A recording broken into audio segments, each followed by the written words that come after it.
ఎవరు చెప్పారండి మిల్లెట్స్ టేస్టీగా ఉండవని చెప్పేసేసి? మిల్లెట్స్ హెల్త్‌కి చాలా మంచిది గానీ, టేస్టీగా ఉండవని చెప్తారు. నేను ఫస్ట్ అలాగే అనుకున్నాను. బట్ ఎనీ మిల్లెట్స్ అండి చాలా టేస్టీగా ఉంటాయి. కుక్ చేసుకొని తింటే రైస్ లాగే ఉంటదండి.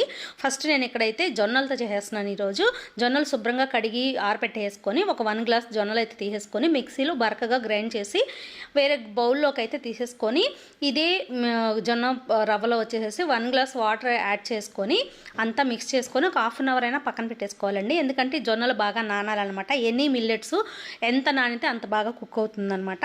తర్వాత ఒక హాఫ్ అన్ అవర్ అయినా పక్కన పెట్టేసుకొని, స్టవ్ మీద వేరే గిన్నె పెట్టేసుకొని 3 గ్లాసులు వాటర్ అయితే యాడ్ చేస్తున్నాను.